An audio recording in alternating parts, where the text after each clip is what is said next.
Did you know that Ethiopia was one of the first nations in history to embrace Christianity, even before the Roman Empire officially adopted it?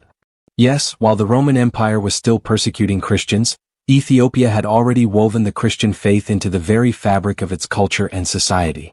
Ethiopia's story is unlike any other in Africa. It stands as a nation with a deep divine legacy, where Christianity became a cornerstone long before it spread across Europe. But Ethiopia's story extends beyond its early Christian roots. It is also the only African nation to have successfully resisted European colonization, famously defeating Italy at the Battle of Adwa in 1896. Even in the 20th century, when Mussolini's Italy attempted to invade once more, Ethiopia again reclaimed its sovereignty. What gave Ethiopia such resilience? Many believe it was the nation's profound Christian faith and an unwavering belief in divine protection that helped it withstand these challenges. While much of Africa fell under European control, Ethiopia remained independent, holding fast to its ancient Christian traditions. However, Ethiopia's spiritual devotion did come with certain challenges. Despite its rich historical and religious heritage, the country remained economically underdeveloped for much of its history, struggling to modernize in the same way as many other nations. Yet, for Ethiopia, its spiritual wealth always outweighed any material poverty. Ethiopia's story is one of faith, resilience, and enduring influence, and its legacy is deeply rooted in biblical prophecy. To fully appreciate Ethiopia's significance in biblical history, we must begin with its ancient biblical identity as the land of Cush. Ethiopia, or Cush as it is referred to in the Bible, is mentioned as early as the book of Genesis. In Genesis 2 verse 13, Cush is mentioned as one of the lands that the rivers of Eden flowed into, connecting Ethiopia to the earliest biblical narratives and illustrating its richness in natural resources. After the Great Flood, the Bible introduces the Table of Nations in Genesis 10, which outlines the descendants of Noah and describes how they repopulate the earth. Ethiopia, Cush, is listed as one of the descendants of Noah's son Ham, making it one of the oldest nations in biblical genealogies. According to Genesis 10 verses 6 to 8, the sons of Ham included Cush, Egypt, Mizraim, Put, and Canaan. Cush is noted for fathering Nimrod, who became a mighty figure in early human history as the first powerful ruler and a mighty hunter before the Lord. Nimrod is credited with founding some of the most influential cities of the ancient world, including Babel, Babylon, Erech, Akkad, and Nineveh, Genesis 10 verses 10 to 12. The legacy of Cush and its descendants, therefore, extends far beyond Ethiopia's borders, connecting it to the development of some of the most significant early civilizations. This genealogy demonstrates that the Cushites, including the Ethiopians, were not isolated but were part of the broader ancient world, contributing to its power and influence.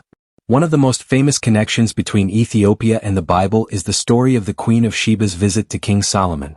This narrative is found in 1 Kings 10, where the Queen of Sheba travels to Jerusalem to test Solomon's wisdom, bringing with her a vast caravan of gifts, including gold, spices, and precious stones. While this account is well known, Ethiopian tradition offers a deeper layer to this story. According to the Ethiopian epic, the Kabra Nagast, the Glory of the Kings, the Queen of Sheba and Solomon had a son together named Menelik I. Menelik would eventually become the first emperor of Ethiopia and the founder of the Solomonic dynasty, which claimed to be directly descended from King David. Ethiopian tradition further asserts that Menelik brought the Ark of the Covenant from Jerusalem to Ethiopia, where it has been kept under guard in the city of Aksum ever since. This bold claim places Ethiopia in a unique position within biblical history, as one of the few nations that directly links itself to the covenant God made with Israel. The Solomonic dynasty, which ruled Ethiopia for over 3,000 years, from Menelik I to the last emperor Haile Selassie, solidified Ethiopia's role as a Christian nation with a special place in divine history. While much of Africa and the ancient world remained pagan, Ethiopia became a center of Christianity as early as the 4th century AD. This was long before the Roman Empire officially embraced Christianity. The Kingdom of Aksum, which flourished during this time, controlled key trade routes between the Roman world, India, and Persia, making it both wealthy and influential. Ethiopia's conversion to Christianity is credited to King Izana, who ruled Aksum in the 4th century. His conversion was influenced by a Syrian missionary named Frumentius, who had been captured as a boy and later became a trusted advisor to the king. Frumentius' efforts led to the establishment of Christianity as the state religion of Aksum, making Ethiopia one of the first nations in history to adopt Christianity on a national scale. What makes Ethiopian Christianity particularly unique is the way it developed its own identity, blending biblical stories with local traditions. The ancient Guizi language became the liturgical language of the Ethiopian Orthodox Church, and Ethiopia developed a rich Christian literary tradition that has endured for centuries. While Rome was still grappling with the organizational structure of the Christian faith, Ethiopia had already established itself as a stronghold of Christianity. Ethiopia's deep Christian faith played a crucial role in its ability to resist European colonization during the scramble for Africa. In 1896, Ethiopia achieved one of its most remarkable victories at the Battle of Adwa, where it defeated Italy to maintain its independence. This victory is often seen as a symbol of African resilience and pride, and for many Ethiopians, it was their Christian faith and belief in divine protection that led to their success. Even when Italy, under Mussolini's fascist regime, invaded Ethiopia again in the 1930s, Ethiopia's faith remained unshaken. Emperor Haile Selassie appealed to the global Christian community for support, famously addressing the League of Nations. Though Ethiopia was temporarily occupied, Selassie returned to power with the help of the Allies during World War II, and the nation's independence was restored.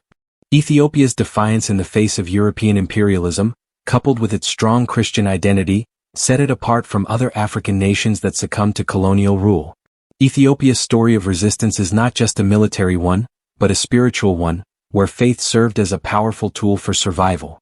The Nile River, one of the most well-known rivers in biblical history, has always played a significant role in the ancient world. While the Nile is often associated with Egypt and the Exodus story, where God turned the river's waters to blood as a judgment on Pharaoh, few realize that one of the main tributaries of the Nile, the Blue Nile, originates in Ethiopia. Ethiopia's control over the Blue Nile has made it a key player in the geopolitics of the region. In modern times, the construction of the Grand Ethiopian Renaissance Dam, GERD, has caused tension with Egypt, which relies heavily on the Nile for its water supply. This modern conflict over the Nile echoes the biblical stories of the river's significance and the divine judgments associated with it. The New Testament also highlights Ethiopia's early connection to Christianity. In Acts 8 verses 26 to 40, we read the story of the Ethiopian eunuch, an official in the court of the Queen of Ethiopia. After worshipping in Jerusalem, the eunuch encounters Philip the evangelist on his journey home. Philip explains the prophecies of Isaiah to the eunuch, who is so moved that he asks to be baptized immediately. This encounter is seen as one of the first instances of Christianity spreading to Ethiopia, long before the rise of the Aksumite kingdom. The eunuch's conversion is also seen as a fulfillment of biblical prophecy, as mentioned in Zephaniah 3 verse 10, where God declares that from beyond the rivers of Cush, his people will bring offerings to him. Ethiopia's story doesn't end with its ancient past. It has a role in biblical prophecy concerning the end times.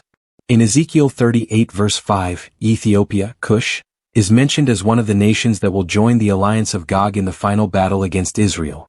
This prophetic mention suggests that Ethiopia will play a significant role in the events leading up to the return of Christ. Ethiopia's story is one of faith, resilience, and divine purpose. As one of the earliest Christian nations, Ethiopia has maintained its ancient traditions and resisted the forces that sought to conquer it. Its biblical connections, from the Queen of Sheba to the Ethiopian eunuch, and its role in end-time prophecy, make it one of the most fascinating nations in biblical history. Ethiopia's spiritual richness, unique Christian traditions, and prophetic significance ensure that its place in God's plan will never be forgotten. The nation stands as a symbol of divine legacy and faith, continuing to shape the world's understanding of biblical history and Christian endurance.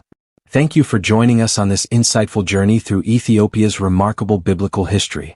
If this exploration has deepened your understanding and inspired you to learn more about the fascinating ways God's plan unfolds through nations like Ethiopia, we invite you to stay connected with our community.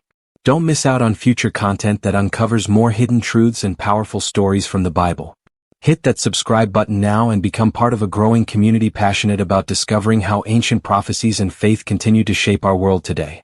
Like the video if you found it enlightening, share it with others who love biblical history, and tap the bell icon so you never miss an update from Revealing the Gospel. Together, let's continue exploring the depth and richness of God's Word.